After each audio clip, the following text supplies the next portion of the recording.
अस्सलाम वालेकुम जी, क्या हाल चाल है। आज हमने आपको तौलिया का नहीं दिखाया, डायरेक्ट जो है हम मूंग की दाल जो है ये मैंने रात को भिगोई थी, फिर वो मैंने तौलिए पे उधर सुखा ली और अब मैं इसको जो है फ्राई कर रही हूँ और एक पोर मैंने निकाल लिया है। आवाज़ आ रही है, crispy crispy,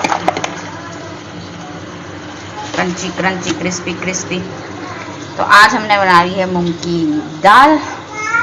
this is last, अब और नहीं बनानी। ये तेल ना वही तेल है, तो इसमें अभी ये आपको हिल रही नहीं है, आवाज़ भी नहीं आई। जब ये हिलने लग जाए, मतलब खुद ही हिलने लग जाए और इसमें से आवाज़ आने लग जाए, then it's mean it's ready. और ये जल्दी हो जाती है, मूंग की दाल भी जल्दी हो जाती है, मूंग की दाल जल्दी हो जाती है, मसूर की दाल जल्दी हो जाती है, लेकिन जो चने की दाल होती है उसको बहुत टाइम लग जाता है। उसको टाइम लगता है भुनने में, ये साथ साथ हमें हिलाना चाहिए। ये वही तेल इस्तेमाल हो रहा है, इसका नाश कर दिया। क्या करें, बचत बचत, हम कोई अमीर थोड़ी हैं, अमीर इन्फ्लुएंसर थोड़ी हैं इन्फ्लुएंसर थोड़ी हैं, हम नॉर्मल इन्फ्लुएंसर हैं, तो हमें बचत करनी होती है। इसमें थोड़ा ऑयल भी ज़्यादा चाहिए होता है। ऑयल का जो है, कल मैंने मूंग की दाल, जो मसूर की दाल थी, उसको दोबारा टॉवल पे डाल दिया ताकि इसका एक्स्ट्रा निकल जाए। इसको भी मैं दोबारा टॉवल पे डाल दूँगी क्योंकि ज़्यादा ऑयली भी मुझे अच्छी नहीं लगती। ये अभी नहीं हुई, आवाज़ आ रही है छन छन, पर नहीं हुई। Oh, now it's ready. Last part of our Nimco process is ready now. It's so crispy, so yummy, so yummy जैसे बाजार की थी। बाजार से आपको थोड़ा सा मैं आपको खा के दिखाऊं कि इसकी क्रिस्पीनेस कैसी है, खा के दिखाती हूँ।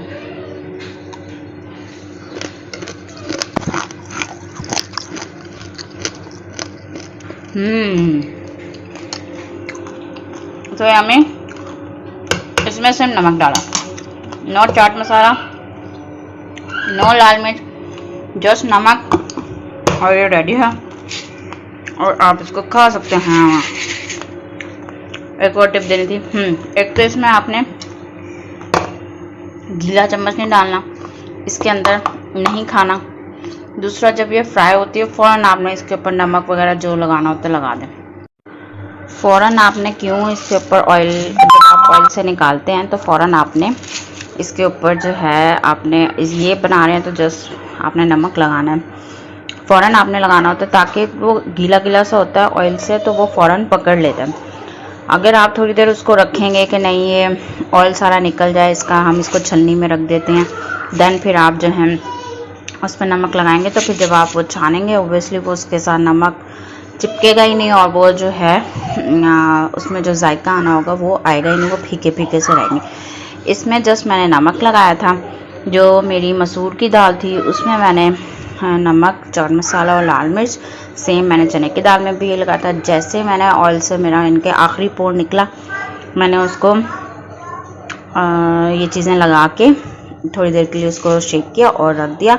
देन फिर मैंने जब वो थोड़ा सा ड्राई हो गया, उसका ऑयल निकल गया, देन फिर मैंने एयर टाइट में डाल दिया।